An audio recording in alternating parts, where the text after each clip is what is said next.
Hey, Beth, welcome to the There's More podcast.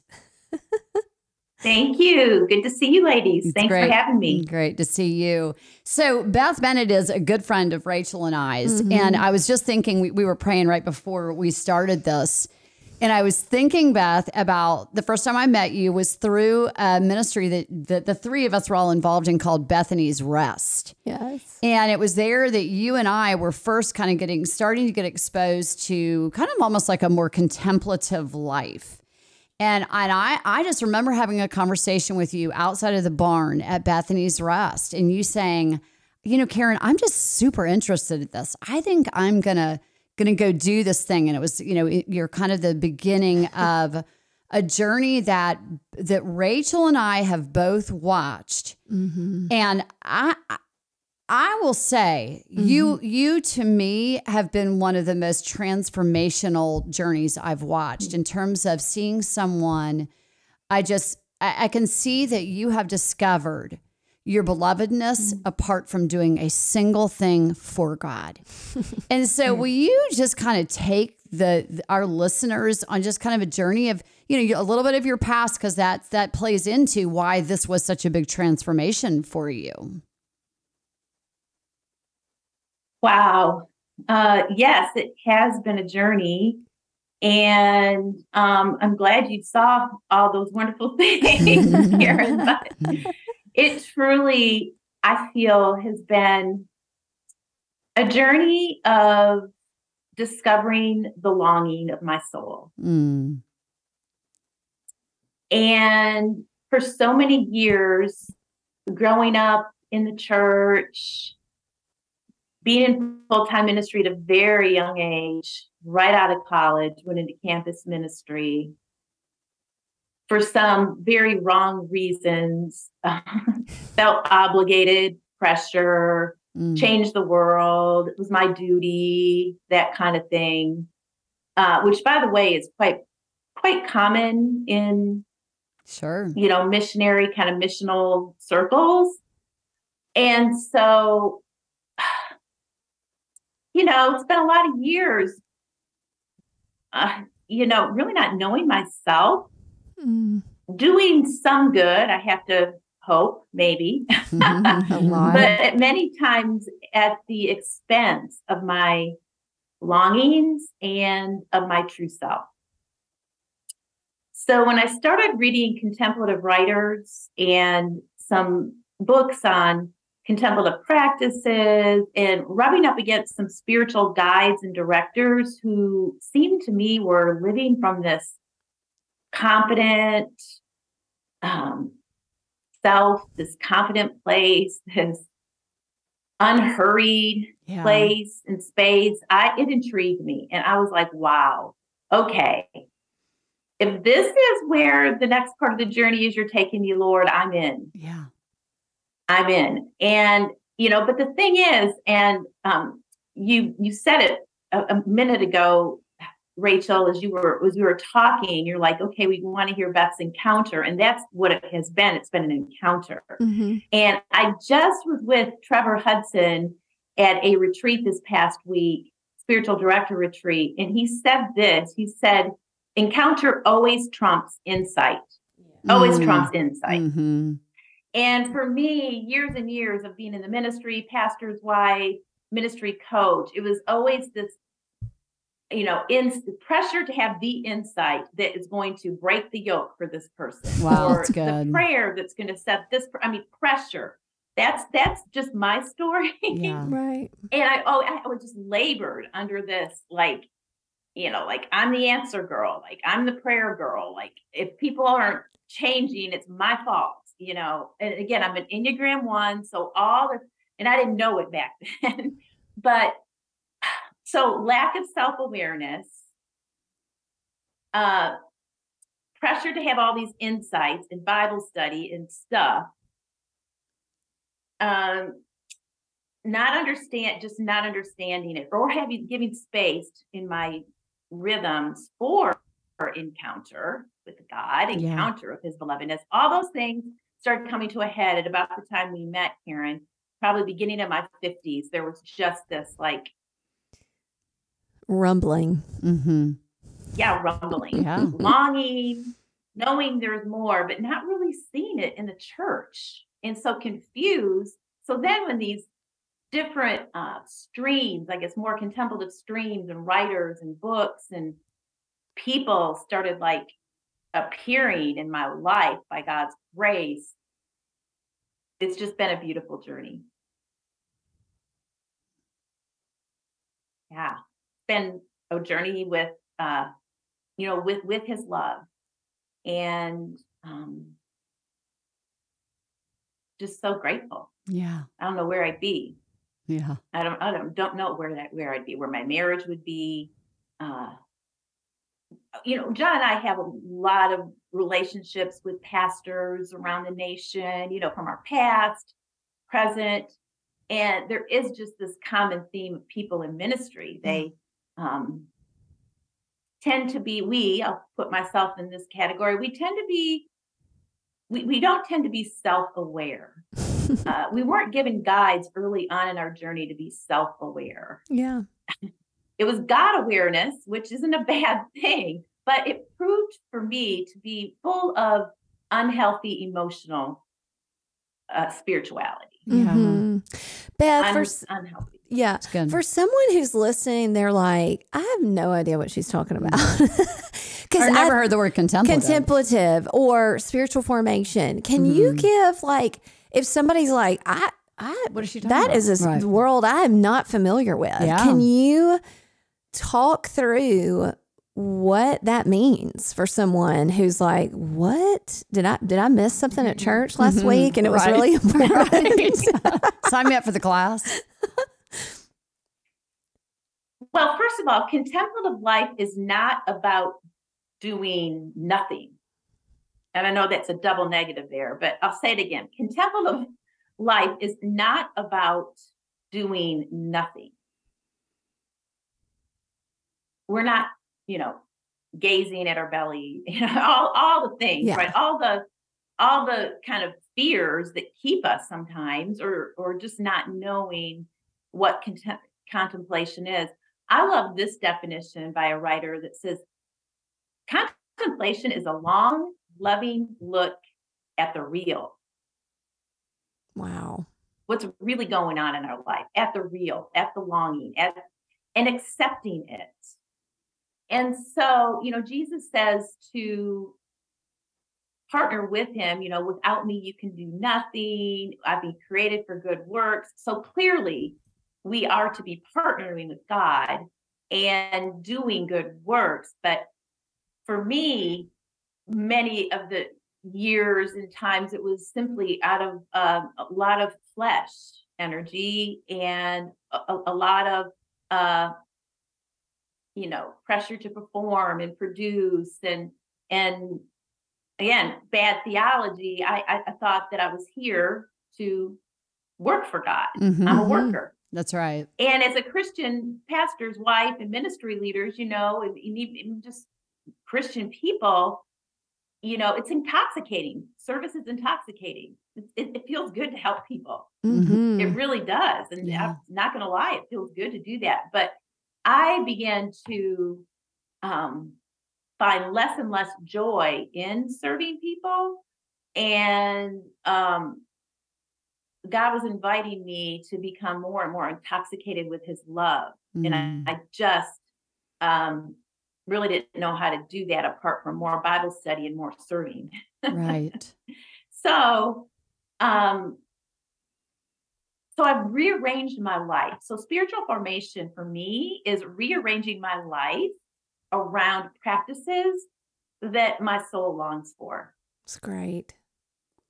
And I've also heard it say that contemplation informs our action or informs our service. Mm-hmm. And it just makes it more full and rich when I step back and begin to consider, and look lovingly at things in my life, at what triggered me here, at this, why did I feel so far away from God there? Or why did I feel close to him here? And so, we don't change because we have experiences necessarily. We don't experiences that in our teacher. It's a reflection upon the experiences of our life. And so I've just opened my life up for more space to reflect and look at things in the lens of reality and really feel his delight in me and in everything. So good. It's interesting because I think even just as you're talking, I'm making the connection between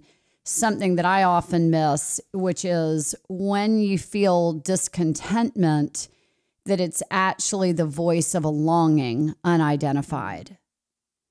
And I think we want to escape discontentment. We want to escape the rumbling. Okay, let me fix the rumbling. Let me take a pill. Let me try this Bible study. We're looking for the answer to the discontentment as opposed to what is the root, what's under it is really a longing. And I hear that from you a lot, that word longing, the gaze and all that. So where would somebody who is starting to resonate with this? Because certainly, for me, I remember, I used to always pray to God, please just use me. Please just use me. And I remember him saying once, Karen, you've been used a lot of times. And how did that feel? And God never, ever wants to use us. We're his daughters. Fathers don't use daughters. So tell me how, if somebody's hearing this and really resonating, where do they start? How do you start to identify longing? How do you start to build that rhythm into your life? Good question. It's helpful for me to see that was Jesus' first question to his disciples in the book of John. Very first question: what are you looking for? Which is really a longing question. What do you want? That transformed my life. Just that. Oh my gosh, Jesus wants to know what I want. He wants to know what I'm longing for. Yeah. I always had the narrative of God, the Jesus that was here, obey and repent. Like, that's why you're here, is to obey.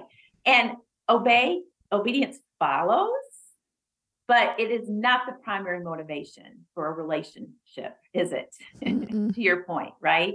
Friends don't use each other. And Jesus is my friend. Friends don't use each other. That's right. And so I think to get started in, first of all, to recognize that is Jesus's question to you. What do you want? What do you long for?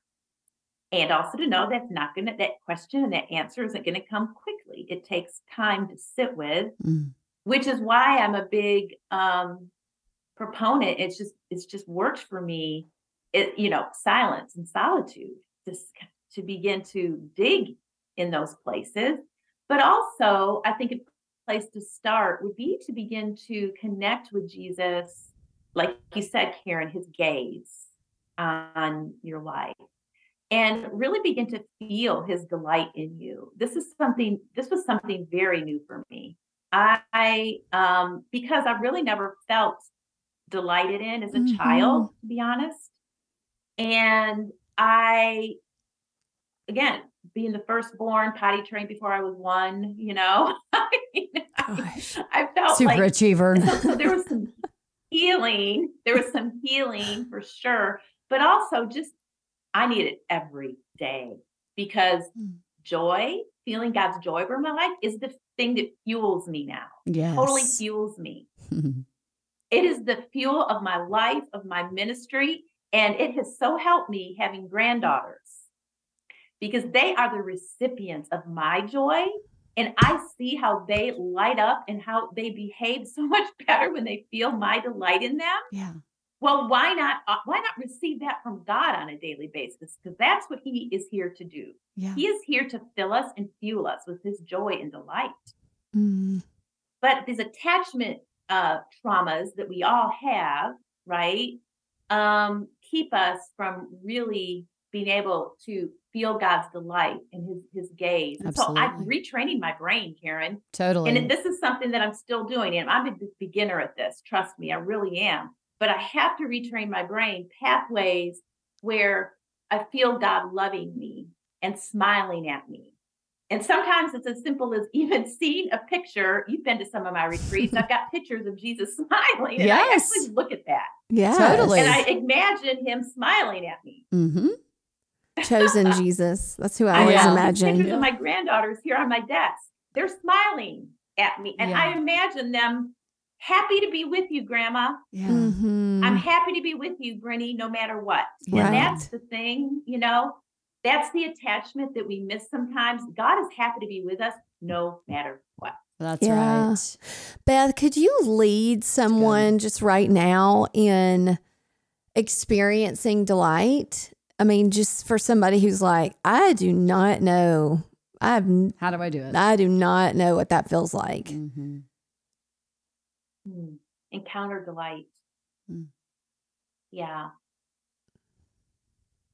Well, here's something easy. Maybe they could just close their eyes and remember sometime in the past day or week where they were really felt connected to God, or maybe somebody else. Maybe it was an interaction at the grocery store and there was a kindness that was given them. Maybe it was an interaction with even nature. Maybe they were up for a sunrise and it just filled them with joy. I just want to encourage them to remember what it felt like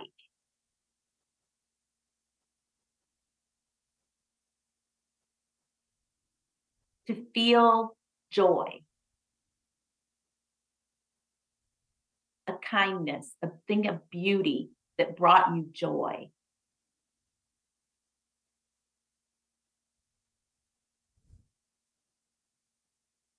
Maybe it was decorating your front porch for fall. I don't know. What brought you joy? And remember that and rehearse that. And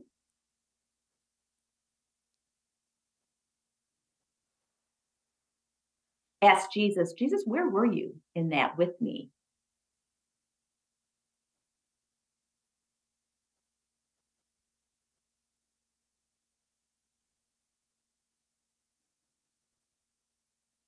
And just kind of savor that feeling of joy.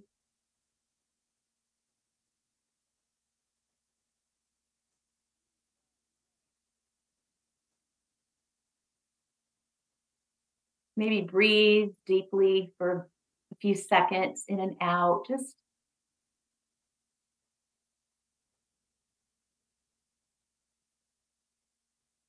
You're just creating these pathways in your brain to remember.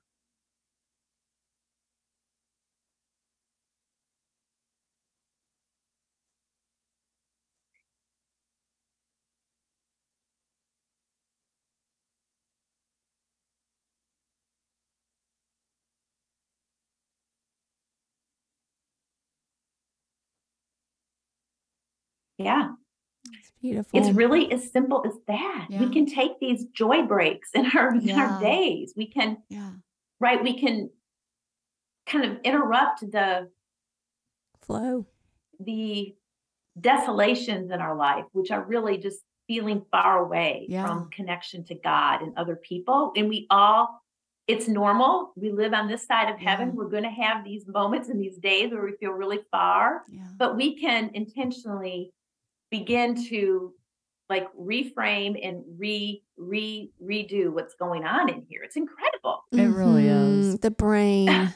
You know, I was just as we were doing that, I was a couple thoughts that I had. The first one was that was like 2 minutes. Yeah, it was. And yet it totally connected me back. I was sitting on my back deck a couple of days ago, and we've been having in Atlanta right now just like the most spectacular fall weather. And I have this incredible gift of a backyard where I look out on this huge swath of green grass with these massive trees. And just this one tree caught my attention because it's so tall. And each of the branches that come off of it in of themselves could be literally a tree in of themselves. I mean, there's just humongous. And the light was hitting the branches. And I just remember looking at it, just enjoying the beauty of this tree. And I just felt the Lord saying, Karen, can you imagine the root system that was needed to grow a tree that tall? And he said, that's who I am. My roots in you, the deeper they grow, the taller and the stronger and the more glorious you become. Mm-hmm. And it just, I mean, it was just this moment of the atmosphere. I could feel as you were doing it, I was refilling the atmosphere, because there's nothing I like better than low humidity and, 70-ish weather. It's just perfection to me. Yeah. Beauty, really, it's, So to Beth's point, whatever it is that captures your gaze, that's God in you capturing his gaze. That's him saying, I created you to love beauty. I created you to love the ocean. Whatever your thing is that takes you to a place of joy is really, it's a gateway to experiencing God. It's a portal straight into heaven's throne room. You know what I mean? Well said. Mm-hmm. Yeah. Beth, what's the message in your mouth? Wow.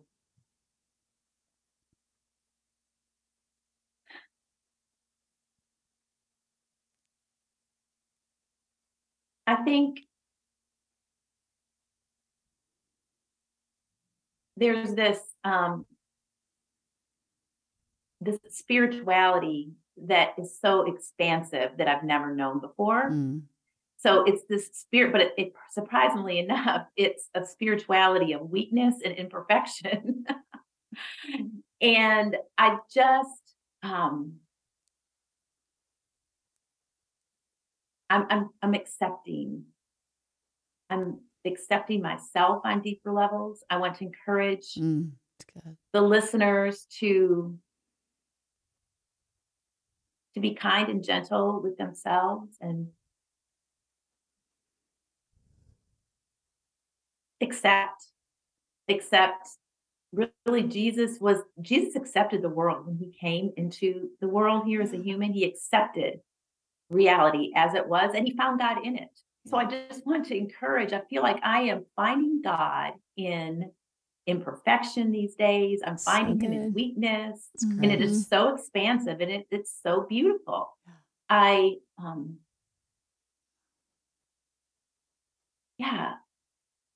Less is more for me these days.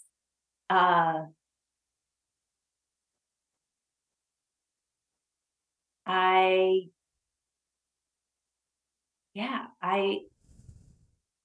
awesome.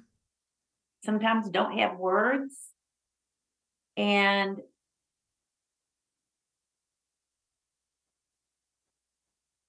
it's a good thing. It is a good thing. This coming from a pastor's wife who knew a lot about speaking and teaching and going and blowing and doing. Beth, it really, I mean, every time I talk to you, it creates a stirring and a yearning in me. And so I just want to thank you for your acceptance of yourself and what everything that entails, perfections and imperfections, all of it at once gives me perfection. Gives me the ability to accept myself more deeply. You're giving away what you've been given is self-acceptance. And we need more of that, amongst all of our self-improvement books. What about self-acceptance? So good. Well said. Well said. Yeah. Thank you for your love, Beth. Again, thank you for having me. It's been such a joy, and it's a journey, and God. And I think most people are like, this is like a part of, Christianity they know nothing about. It's like, oh, that was for monks and people like that. So I mean, I do love that you're, opening up pathways that, because I think I tell Karen this all the time. Show me a woman who loves who she is. Show me. Let me meet her. Because most of us really don't love ourselves. Yeah. And you are forging the way. I mean, I can honestly say you love who you are, Beth. And you love what he's creating in you, and you're not judging yourself. You're just letting him love you more. And that is like, God, that's it. That is the secret to a full, amazing life. And I just appreciate your path. Yeah. We love you. We love you. We bless you. Thank you. One thing you said real quick there, I think it's really, really profound. Yeah, a lot of us don't love ourselves for sure, but we also don't like ourselves. Yes. And we don't think, and we know that God loves us in our head, but are we really sure? And do we know that do we feel that he likes us? Yeah. And that's the key, feeling liked by God. Yeah. I mean, he has to love us. He's God. but no requirements on like likes is what us. we think. Yeah. It's good. Yeah. It's really good, Beth. So yeah, and again, Jesus modeled that. First and foremost, Yeah. He did. he modeled self-awareness to the Father's affection. Yeah. Oh, that's I good. read the Gospels totally differently now. I'm looking for places where he is modeling self-awareness of the Father's affection. And this was the fuel for his life and ministry too. So again, I just encourage the readers to read the Gospels differently. Look for Jesus getting loved on by the Father. Yeah. Yeah. So It's good. everywhere. It's everywhere, but it's usually in the context of silence and solitude. Yeah. As a matter of fact, if you look through the Old Testament, most encounters with people, with God, was in the context of silence and solitude. Right? Oh, Elijah makes me think of that. Yeah. That's awesome. And so how have we missed that? You know, how have we missed that in the church? That it's monkish, like you say. I mean, right? We just can't. No, this is part of our Christian theology and history. Yeah, it is. Really. It is. I mean, woven throughout the Old Testament, the life of Jesus, Paul, 3 years, he went on the back, right? We don't even know where he was, what he was doing. And so it is a rhythm that is part of our history, not only biblical history, but also history of our past fathers and mothers in the faith. Yeah, it's beautiful. And how have we missed that? I know. And not anymore, because they're going to listen to the There's More podcast with Beth Bennett. We love you, Beth. Thank you so much. Have Bless a great you. day. all right, Thank you. Bye, girl. Bye now.